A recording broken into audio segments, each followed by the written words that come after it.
नमस्कार, आप देख रहे हैं न्यूज़ 8। कोलकाता में डॉक्टर रेप मर्डर मामले में बवाल थमने का नाम नहीं ले रहा है। सुप्रीम कोर्ट के आज शाम 5 बजे तक काम पर वापस लौटने के आदेश के बावजूद जूनियर डॉक्टर्स का विरोध प्रदर्शन और हड़ताल जारी रही। वे अपनी मांगों पर कायम हैं। वे जांच में तेजी और सिस्टम में खामियों पर राज्य सरकार की चुप्पी पर कार्रवाई पर डटे हुए हैं।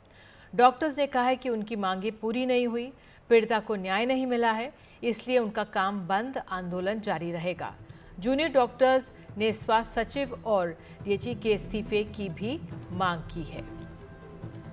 और इस पर अधिक जानकारी के लिए हम सीधे चलते हैं अपने सहयोगी सौरभ गुप्ता के पास। सौरभ, तो डॉक्टर्स भी अपनी मांग पर अड़े हुए हैं, क्या ताज़ा अपडेट है?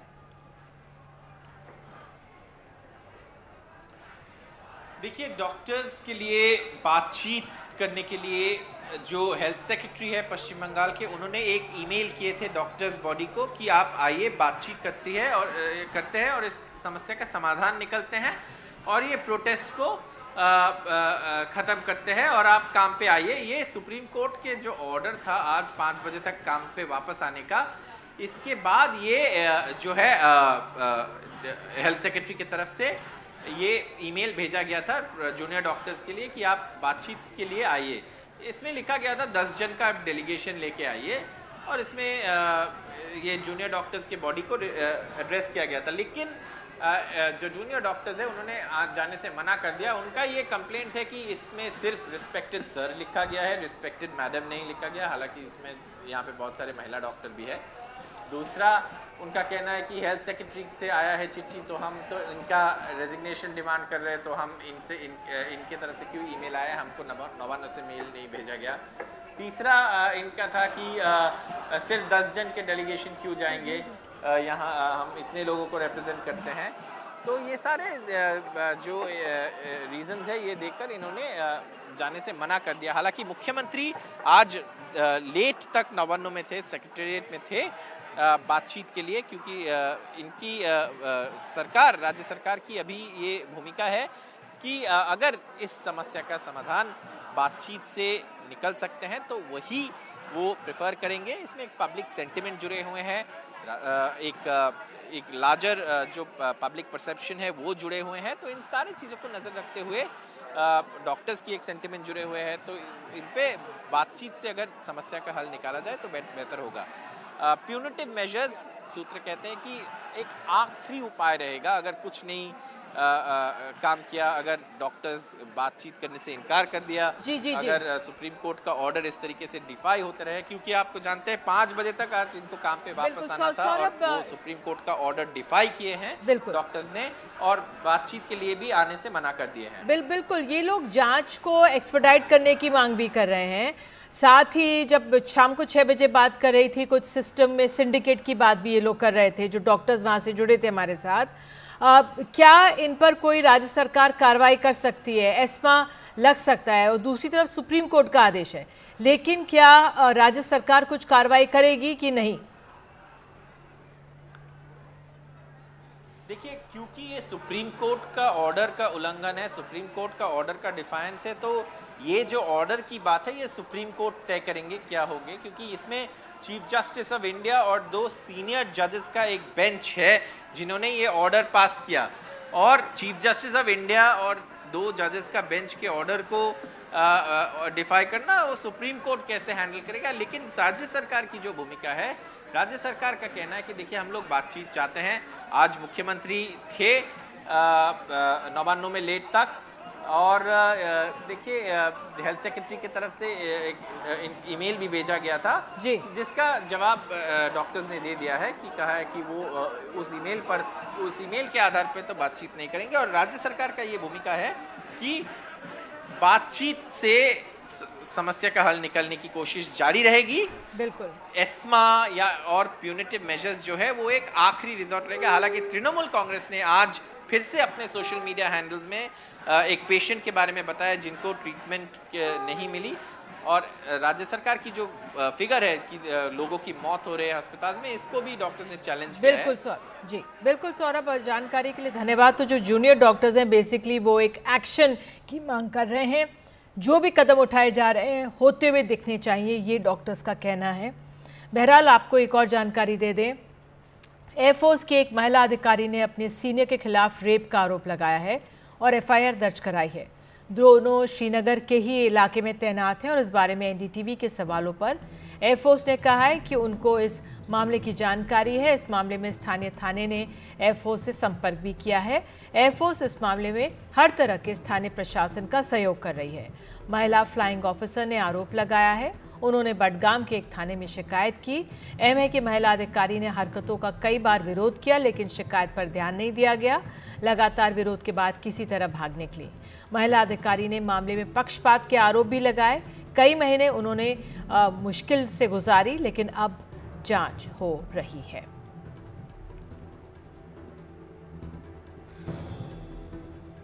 अमेरिका दौरे पर गए लोकसभा में नेता विपक्ष राहुल गांधी अपने बयानों को लेकर फिर से चर्चा में हैं।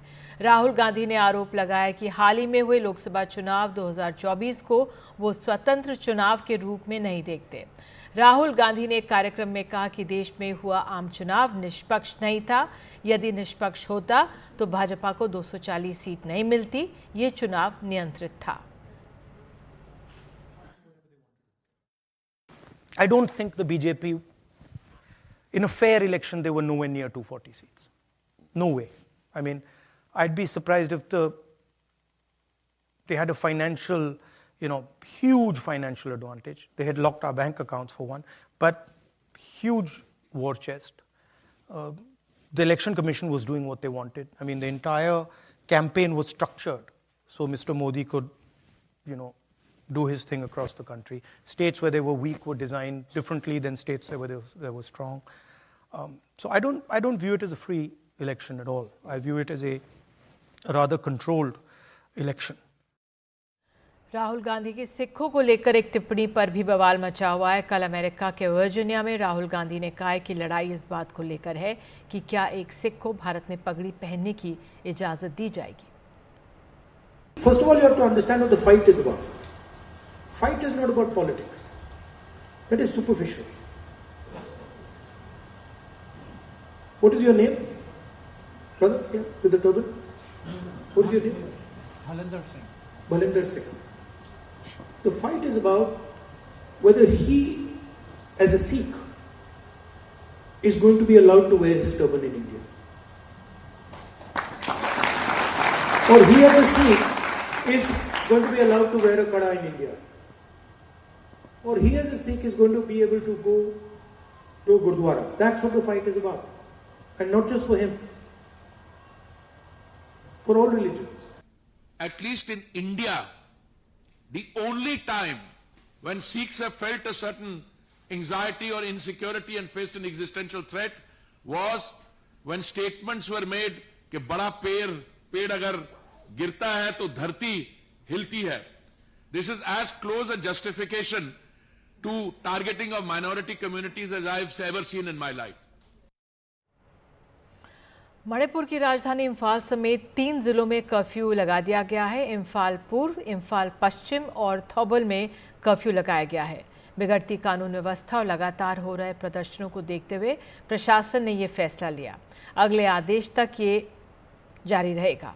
हालांकि ज़रूरी सेवाओं पर छूट रहेगी। राज्य में हालात सामान्य होने में समय लग रहा है। कल रात राजभवन में भी पत्थरबाजी की गई। महिलाओं ने ड्रोन हमले के विरोध में मशाल जुलूस निकाला था। कहा जा रहा है कि डीजीपी और सुरक्षा सलाहकार को हटाने के लिए छात्र लगातार प्रदर्शन कर रहे हैं। सैकड़ों छात्र पूरी रात खारिम बांध मार्केट में जमे रहे। आज भी कुछ जगहों पर आगजनी हुई।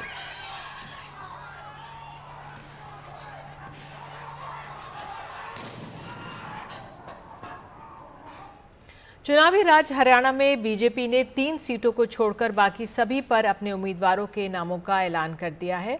आज 21 उम्मीदवारों की दूसरी सूची जारी की गई है।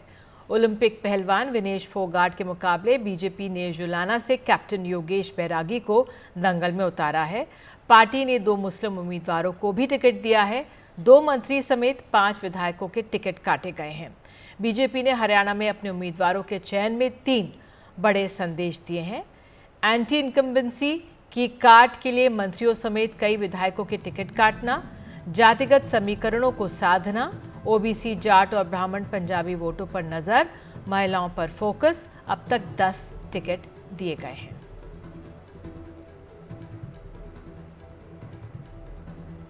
उधर जम्मू कश्मीर की बारामूला सीट से सांसद इंजीनियर रशीद को जमानत मिल गई है।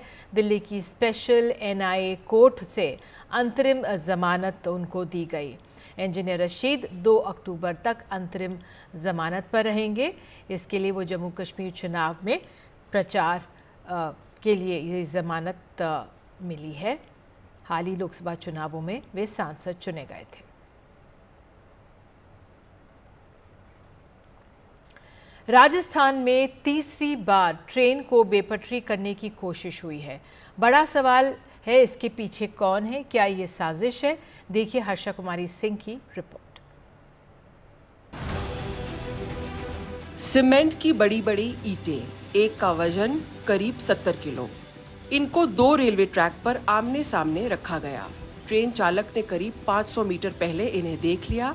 ट्रेन धीमी कर दी, लेकिन फिर भी ट्रेन उनके ऊपर से निकल गई।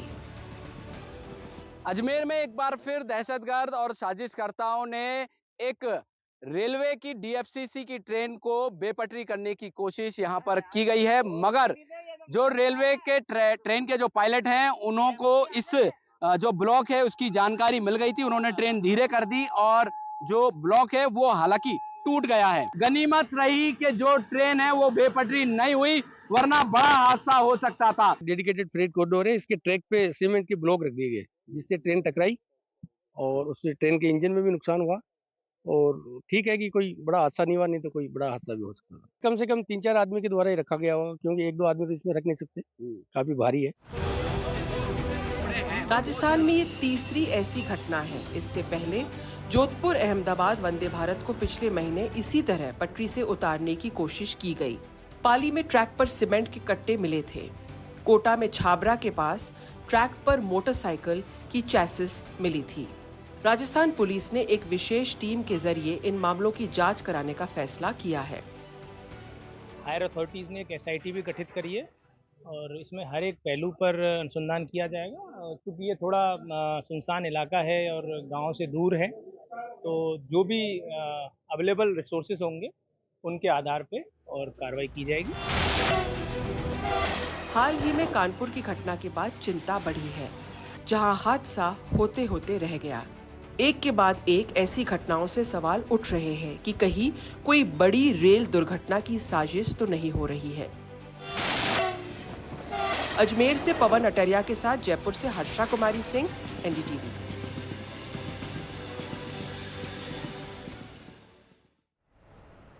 एनआईए के खुलासे के बाद बेंगलुरु में बीजेपी के प्रदेश मुख्यालय में सुरक्षा बढ़ा दी गई है।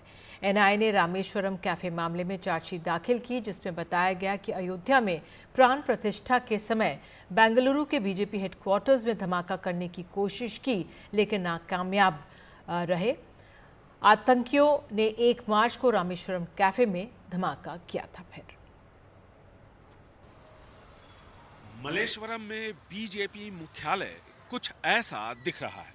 सुरक्षा चाक चौबंद कर दी गई है, क्योंकि ये किसी के निशाने पर है।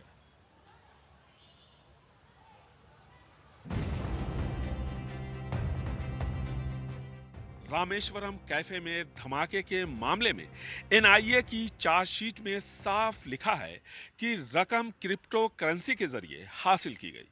आरोपियों ने बेंगलुरु में हिंसा की कई घटनाओं को अंजाम देने के लिए इसका इस्तेमाल किया था। इसमें 22 जनवरी 2024 को अयोध्या में प्राण प्रतिष्ठा समारोह के दिन मलेश्वरम में बीजेपी कार्यालय पर नाकाम आईडी हमला भी शामिल था। इसके बाद दोनों मुख्य आरोपियों ने रामेश्वरम कैफे में विस्फोट की योजना बनाई थी। टेरर रिलेटेड इंसिडेंट्स और आल्सो मॉनिटर्ड बाय आतंकी घटनाओं पर नजर केंद्रीय एजेंसियों की भी होती है। एनआईए, सीबीआई और आईबी लगातार इस पर काम करती हैं। ऐसे में मेरी सरकार डाउन प्ले कर रही है, ये सवाल कहां पैदा होता है? Country, so where is the question of we are downplaying? दरअसल बीजेपी प्रदेश अध्यक्ष बीवाई विजेंद्रा ने ट्वीट कर कांग्रेस पर आतंकवाद के खिलाफ नरम रुख अपनाने का आरोप लगाया था। अब एनआईए के आरोप पत्र में असली साजिश का खुलासा होने के बाद अयोध्या में प्राण प्रतिष्ठा समारोह के दौरान मलेश्वरम में भाजपा मुख्यालय पर आईएसआईएस से जुड़ा नाकाम हमला, कांग्रेस की लापरवाही पूरी तरह से उजागर हो गई है। Imagine the impact, what would have happened. कल्पना कीजिए कि अगर धमाका हो गया होता तो क्या होता। अब भी कांग्रेस सरकार गंभीर नहीं है, इसका असर कानून व्यवस्था पर भी पड़ रहा है। Taking all the measures, strict measures, and not focusing on law and order, nor on the governance. BJP का प्रदेश मुख्यालय 2013 में भी आतंकी साजिश का शिकार हुआ था। बीजेपी और कांग्रेस के बीच वाद विवाद शुरू हो गया। बीजेपी के प्रदेश मुख्यालय के ठीक सामने तकरीबन 100 मीटर की दूरी पर इसी जगह 2013 में आतंकियों ने धमाका किया था। इस धमाके में 17 लोग घायल हुए थे, जिनमें सबसे ज्यादा सुरक्षाकर्मी थे, जो यहां पर एक वैन में अपनी ड्यूटी कर रहे थे। बेंगलुरु से कैमरामैन कुमार के साथ निहाल किदवई, एनडीटीवी इंडिया।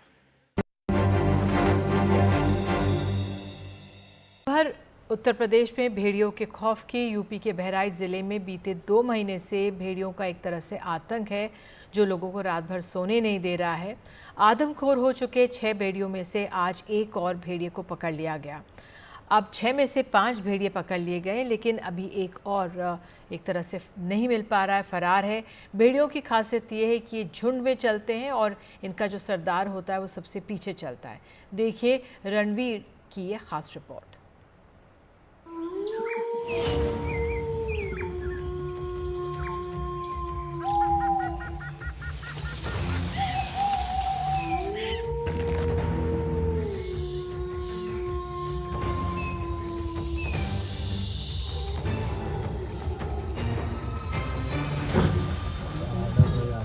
पिंजरे में एक और आदमखोर भेड़िया कैद हो गया। ये 5वां आदमखोर है जो पकड़ में आ गया है। कई दिनों की मेहनत के बाद आज वन विभाग ने इसे पकड़ लिया। देखिए 5वां भेड़िया पकड़ा गया है। हमने 6 पकड़ने की बात कही गई थी, उसमें से 5 पकड़ लिए हैं। एक अभी भी फरार है, भगा हुआ है, और उसको भी हम जल्द ही पकड़ लेंगे। जब हमारा सही टाइम आएगा, उसका ख़राब टाइम आएगा, तभी पकड़ पाएंगे। प्रयास तो लोग हम डेली कर रहे हैं, 100% कर रहे हैं। लेकिन इसके जैसा एक और है जिसकी तलाश में वन विभाग के लोग और ग्रामीण दिन रात एक किए हुए हैं। बहराइच में आतंक का पर्याय बन चुके भेड़ियों में से एक और वन विभाग की गिरफ्त में आ गया है। यानी कि 6 में से 5 भेड़िए पकड़े जा चुके हैं और छठे की तलाश अभी भी जारी है। अब ये छठा अगर पकड़ भी लिया जाता है तो भी वन विभाग की दुश्वारियां कम नहीं होने वाली, क्योंकि उसके बाद वन विभाग को ये सुनिश्चित करना होगा कि कोई और तो नहीं जो कि छोटे छोटे बच्चों को अपना निवाला बना सकता है। बहराइच वो ज़िला है जिसको तराई ज़िले में गिना जाता है। यहाँ गन्ने की खेती खूब होती है, कुछ किसान धान भी लगाते हैं। ऐसे में बरसात के मौसम में खेतों में पानी है। इस पानी में भेड़िए कब किस गन्ने के खेत में घुसकर लापता हो जाएं, ये कोई समझ नहीं पाता। इस सीज़न में गन्ने की जो हाइट होती है वो लगभग 7 फीट 8 फीट चली जाती है। ऐसे में अगर बाघ या लोमड़ी या कोई भी ऐसा जंगली जानवर इन गन्ने के खेतों में घुस जाता है और उसके बाद वो मूवमेंट करता है, तो ऊपर ये पत्ते हिलते भी नहीं हैं और नीचे उनको ट्रेस करना भी लगभग असंभव सा होता है। बरसात का मौसम है, पानी भी नदियों में बढ़ा हुआ है और खेतों में भी कई जगहों पर जैसे ये पानी लगा, इस तरह से पानी लगा हुआ है। ऐसे में जानवर पानी से दूर किसी सूखी जगह पर जाना चाहते हैं और इस वजह से कई बार वो ऐसे खेतों में जाते हैं जो थोड़ी हाइट पे हो, या फिर वो घूमते घूमते उन रिहायशी इलाकों में पहुंच जाते हैं जहां पर बस्तियां हैं, जहां लोग रहते हैं, और इस वजह से कई बार जो जानवरों का शिकार है वो इंसान हो जाता है, जबकि आम तौर पर वो जंगलों में रहने वाले जो छोटे जानवर हैं उनका शिकार करते हैं। बीते करीब 2 महीनों से बहराइच के महसी इलाके के लोग दहशत में जी रहे हैं। वन विभाग भी कभी धूप तो कभी बरसात में भेड़ियों का पता लगाने की जद्दोजहद कर रहा है।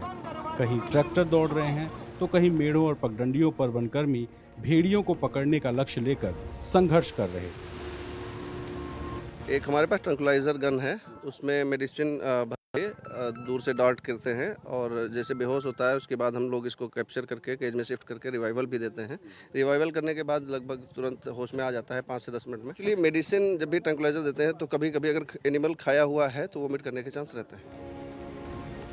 सवाल ये कि क्या भेड़िया वाकई इतना चालाक है कि सरकारी सिस्टम भी उसे पकड़ने के लिए पापड़ बेल रहा?